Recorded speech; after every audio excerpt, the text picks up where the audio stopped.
2019년 제2회 시행했던 지적기사 우리 5번째 과목은 지적 관련 법규에 대한 문제 학습하도록 하겠습니다.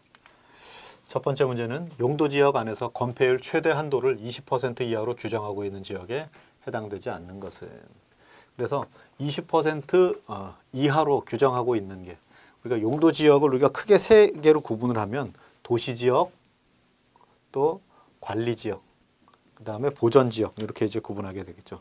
그래서 도시지역 같은 경우는 도시지역을 크게 또 주거지역, 상업지역, 공업지역 이런 식으로 구분합니다. 그래서 뭐 이런 구분이 중요할 수도 있겠지만 실질적으로 이 문제에서는 건폐율의 최대 한도를 어떻게 보느냐라고 하는 거예요. 그래서 도시지역에서는 크게 우리가 상업지역이 90%로 보게 됩니다. 상업지역 90%. 그다음에 주거지역이나 또 공업지역 같은 경우는 70%로 보게 되는 거죠. 그 다음에 계획관리지역 같은 경우 계획관리지역은 40%로 보게 됩니다. 그럼 나머지는 20%로 보게 되는 거죠. 그래서 그러니까 20%가 아닌 나머지를 기억하면 상업지역 90%, 주거지역이나 공업지역 70%, 그 다음에 계획관리지역 40%. 그래서 계획관리지역이 40%고요. 나머지는 20, 20, 20 이렇게 이제 보시면 되겠죠. 상업지역이 제일 높은 90%다라는 것 기억을 해두시면 되겠네요. 답은 3번이 되겠고요. 82번 합병 조건이 이루어진 4필지 99-1, 100-10, 111, 125 합병할 경우 새로 설정해야 하는 지번. 그러니까 이 4개를 묶어서 뭉뚱그려서 하나로 묶는데 이게 지금 이 경계선이 없어지고 하나가 되는데 각각은 99-1, 100-10 이렇게 돼 있다 이 말이에요. 그러면 부번이 아닌 본번으로만 이루어진 제일 작은 넘버, 그게 대표성이 되는 거죠.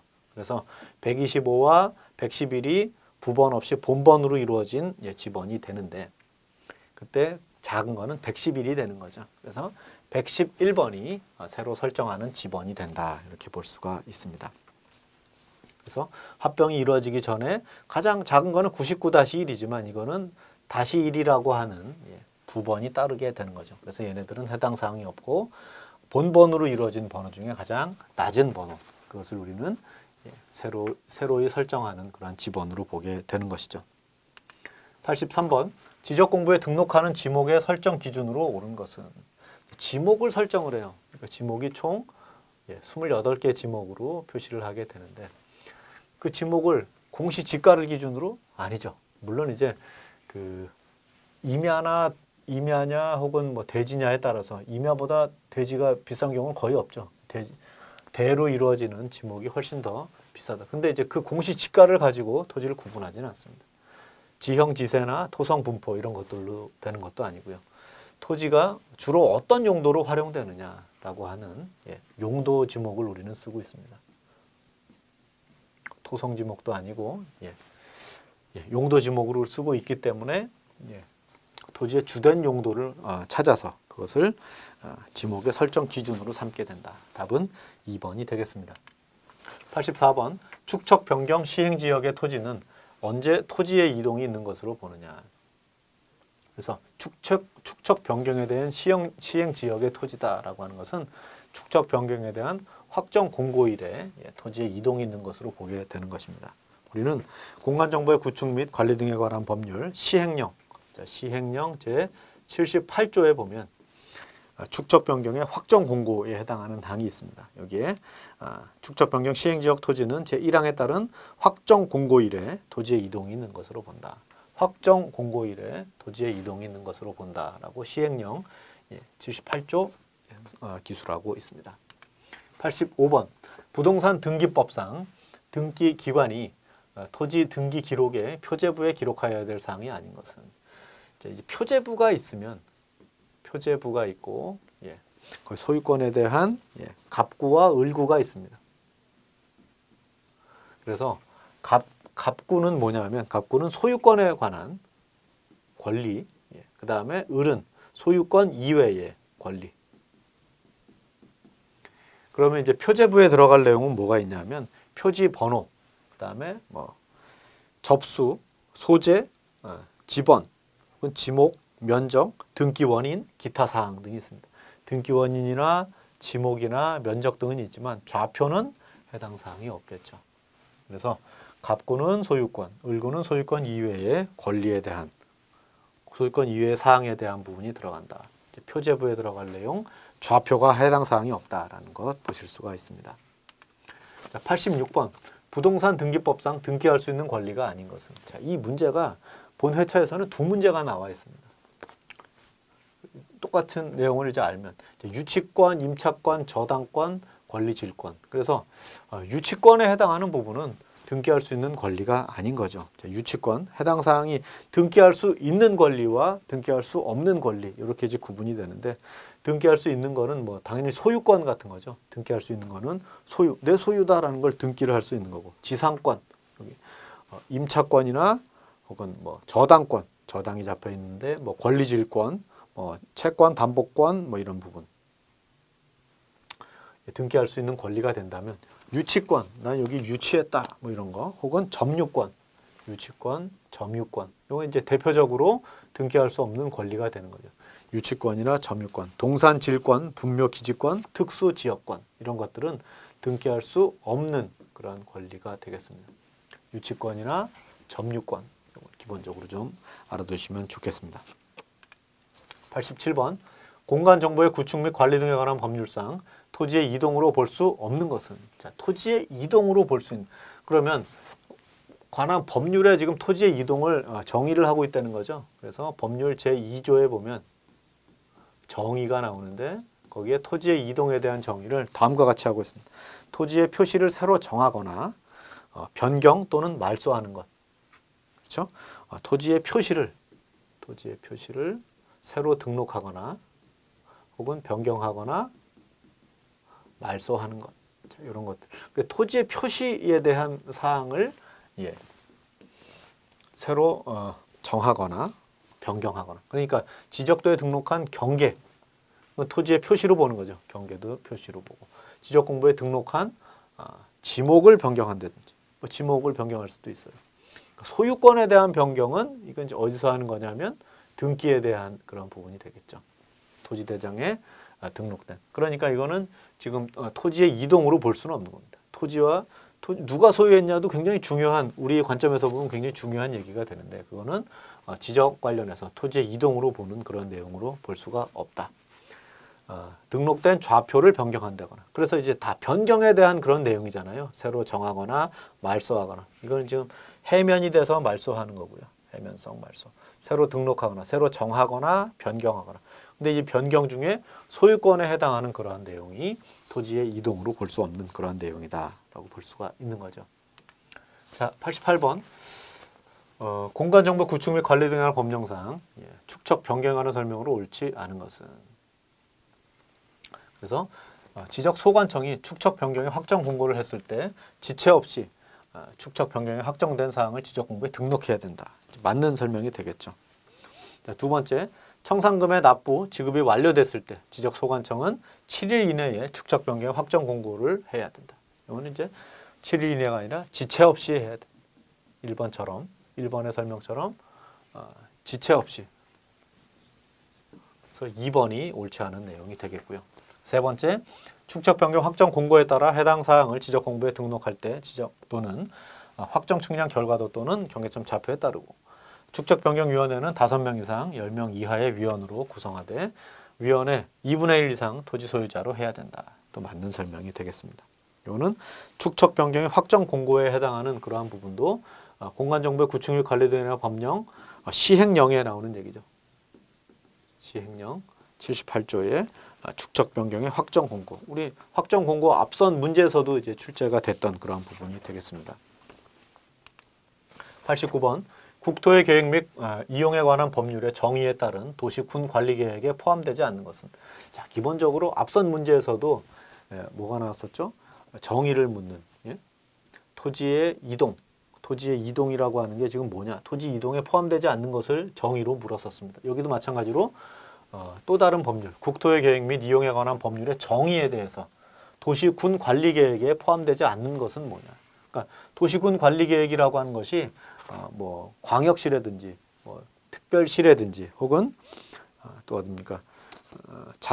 특별자치시 특별자치도, 시나 군의 개발, 정비에 관한 그러한 계획을 우리는 도시군 관리계획이라고 얘기하고 있죠. 그래서 기반시설에 대한 부분이라든지 지구 단위 계획이라든지 용도지역이나 용도지구를 지정한다든지 라고 하는 것은 도시군 관리계획으로 보는데, 광역계획권이라고 하는 것은 범위로 보면 광역계획이라고 하는 부분은 우리가 광역적인 차원이다 보니까 기본 도시군에 대한 그런 계획보다 차원이 좀 더 커지는 거죠. 광역보다 더 큰 거는 국토종합개발계획인 거죠.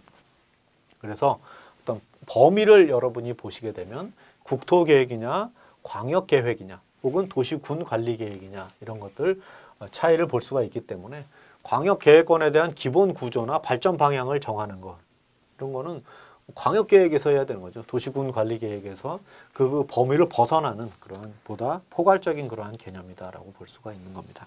그래서 2번이 해당 사항이 없는 내용이 되겠고요. 그 밖에도 개발 제한 구역이나 도시 자연공원 구역, 시가지 조성, 시가화 조성 구역, 기반시설, 도시개발사업, 그 다음에 지구단위계획, 입지 규제의 최소구역 지정, 이런 것들도 도시군 관리계획에 포함되는 내용이다. 이거는 우리 국토계획 및 이용에 관한, 여기 정의는 역시 2조에 나와 있는 그러한 내용이 되겠습니다. 2조에 보면 정의가 나와 있거든요. 그래서 여러분이 뭐 이 법을 다 어떻게 외우냐라고 하는데, 가장 대표성 있는 거, 뭐 벌금 문제라든지 어떤 정의의 문제라든지 뭐 매번 출제되는 그런 문제를 반드시 좀 포인트를 두고 학습을 하실 필요가 있는 거죠. 그 다음에 90번. 지적소관청이 등록사항을 정정할 때 그 정정사항이 토지 소유자에 관한 사항인 경우 정정을 위한 관련 서류가 아닌 것은. 자, 이것은 등기와 관련한 그런 서류가 들어가는 겁니다. 등기와 관련한 사항이 들어가고, 뭐 승낙서, 인접 토지 소유자가 승낙했냐 안 했냐 이런 거는 의미가 없다라는 얘기가 되겠죠. 그래서 공간정보의 구축 및 관리 등에 관한 법률 제84조에 보면 등록사항의 정정에 대한 내용이 나옵니다. 등록사항의 정정에 정정사항이 토지 소유자에 관한 사항인 경우는 등기 필증, 등기 완료 통지서, 등기사항 증명서, 또 한 가지 더 추가한다면 등기 관서에서 제공한 등기전산 정보자료, 등기전산 정보자료, 그렇죠? 그런 거에 따라서 정정을 한다. 근데 토지 소유자의 승낙서, 이거는 해당 사항이 없다라는 거죠. 자, 91번입니다. 직경 2mm 또 3mm의 이중원으로 되어 있다. 2mm와 3mm의 이중원으로 되어 있는데 그 안에 십자선을 넣어서 제도를 했다. 이거는 이제 위성 기준점을 설명해 주는 내용이 되겠죠. 위성 기준점을 설명해 주는 내용이 되겠고요. 지적 도근점은 어떻게? 지적 도근점은 2mm의 원으로 표시를 하게 되겠죠. 지적 도근점은 2mm의 원으로 표시를 한다. 그런데 여기 지적 삼각점, 지적 삼각 보조점은요. 역시 3mm와 3mm 원으로 제도한다. 2mm, 이건 이제 3mm로 좀 커지죠. 3mm의 원으로 하는데 지적 삼각점은 거기에 십자선을 넣은 게 지적 삼각점이고요. 3mm나 여기 10개 검은색으로 채색하는 거는 삼각 보조점이 되겠죠. 지적 삼각점은 십자선으로 3mm에 표시를 했다. 그래서 지금 2mm와 3mm의 이중원에다가 십자선까지 넣었다라고 한다면 위성 기준점이 된다. 이것도 굉장히 이제 많이 종종 출제됐던 그런 패턴이다라고 볼 수가 있습니다. 92번. 공간정보 구축 및 관리 등에 관한 법률에서 규정하고 있는 사항 중 옳지 않은 것은 지적도에는 소유자의 주소, 지번, 지목, 경계 등을 등록하여야 한다. 자, 지적도에 뭐 이런 것들을 등록을 해야 됩니까? 그러니까 토지의 소재, 주소가 아니라 소재가 들어가야 되겠죠. 주소가 아닙니다. 지번이나 지목, 요거는 이제 맞고요. 경계 맞는데 주소가 들어가야 된다. 토지 소유자의 주소가 아니라 토지의 소재가 들어가야 된다. 지적도니까요. 소유자의 주소 뭐 이런 것들은 이제 등기사항으로 볼 수가 있는 그런 내용이 되겠고요. 그렇죠? 토지의 소재. 이 부분이 이제 잘못되어 있고요. 1번이 그래서 옳지 않은 내용이 되겠고, 두 번째, 국토의 효율적인 관리와 해상교통의 안전, 국민의 소유권 보호에 기여함을 목적으로 하는, 이건 법률의 1조에 나오는 이 법을 왜 만들었느냐라고 하는 목적이 되는 겁니다. 다음, 시도지사나 지적소관청은 지적기준점 성과 그 측량 기록을 보관하고 일반인 열람할 수 있도록 한다. 그다음에 토지 소유자는 지목 변경 60일 이내에 지적소관청에 변경을 신청해야 된다. 60일 이내에 지목 변경 신청을 해야 된다. 그래서 1번이 옳지 않은 설명이라는 것 알 수가 있죠. 자, 이어서 93번입니다. 지적 업무 처리 규정상 일람도 및 지번 색임표의 등재 사항 중 일람도에 등재해야 되는 사항으로 옳지 않은 것은 잘못된 것을 골라야 됩니다. 그래서 도각선과 그 수치, 도각선이 일람도니까요. 일람도는 축척의 10분의 1에 해당하는 그런 사이즈로, 그러니까 10장 정도를 하나의 도면으로 만든다라고 여러분이 보시면 되겠습니다. 도면의 제명이나 축척, 도면, 그러니까 10개의 도면을 넣는데 어떤 도면이 연속으로 되어 있느냐라고 하는 축척 같은 것도 넣어줘야 되겠죠. 도면 번호는 들어갈 필요가 있습니다. 그런데 지번이나 결번 이런 것까지 세세하게 넣을 수는 없겠죠. 그래서 3번이 옳지 않은 내용이 되겠습니다. 도면 번호는 들어갑니다. 지번 부여 지역의 경계나 인접 지역의 행정구역 명칭 이런 것들도 일람도에 들어가게 되는 거죠. 그래서 10분의 1 도면. 4장보다 작은 도면장 수다 그러면 일람도 안 만들 수도 있다. 뭐 이렇게 생략할 수도 있다. 그래서 3번 지번이나 결번 뭐 이런 것들은 크게 이제 의미가 없다라고 볼 수가 있습니다. 자, 94번 공간정보의 구축 및 관리 등에 관한 법령상 지적소관청이 직권으로 지적공부에 등록된 사항을 정정할 수 없는 경우는, 자, 보면 첫 번째 지적 측량 성과와 다르게 정리된 경우, 그다음에 지적공부에 등록 사항이 잘못 입력된 경우, 그다음에 토지 이동 정리 결의서의 내용과 다르게, 그다음에 지적도에 등록된 필지가 면적 증감이 있고 경계의 위치가 잘못된 경우. 자, 이게 지금 보면 다 맞는 것 같은데 사실 면적 증감이 없는 상태에서 면적 증감이 없고 위치가 잘못된 경우, 자, 그럴 때는 우리가 직권으로 할 수가 있는 겁니다. 그렇죠? 면적 증감이 없을 때, 자, 그때를. 그래서 이 부분도 시행령, 동법의 시행령에 보면 제 82조의 등록사항의 직권 정정에 대한 사항이 있습니다. 등록사항의 직권 정정에 보면 구석 부분에 이런 걸 어떻게 찾아냅니까? 필지의 면적 증감이 없고 경계의 위치가 잘못된 경우. 근데 시험에 종종 출제됐던 패턴입니다. 이 부분도. 답은 4번이 되겠고요. 95번 지번 부여 지역의 일부가 행정구역의 개편으로 다른 지번 부여 지역에 속하게 될 때 지번 정리 방법은 어떻게 해야 되나? 그러니까 토지 소재만 변경한다. 종전 지번에 부호를 붙인다. 지적소관청이 새로 그 지번에 부여해야 된다. 변경된 지번 부여 지역 최종 본번에 부번을 붙여서 정리한다. 그러니까 지적소관청이 새로 이제 부여한다. 이게 답이 되는 거죠. 지적소관청이 새로 그 지번을 부여해 주면 되겠습니다. 여기도 법률의 제85조에 보면 법률의 85조에 행정구역의 명칭 변경에 관한 사항이 규정이 되어 있는데 지적소관청이 그 지번을 부여하여야 한다. 이렇게 정의를 하고 있습니다. 그다음에 96번 토지 등록에 있어서 등록의 주체, 그다음에 등록의 객체, 올바르게 짝지어진 것은 등록의 주체는 국가죠. 국가가 하게 됩니다. 국가의 지적소관청이 주체가 되고 객체는 뭐 개인이죠. 토지가 되겠습니다. 개인이 소유한 토지가 객체가 되겠습니다. 그래서 객체는 토지, 주체는 지적소관청, 국가가 되는 거죠. 그래서 답은 3번이 된다.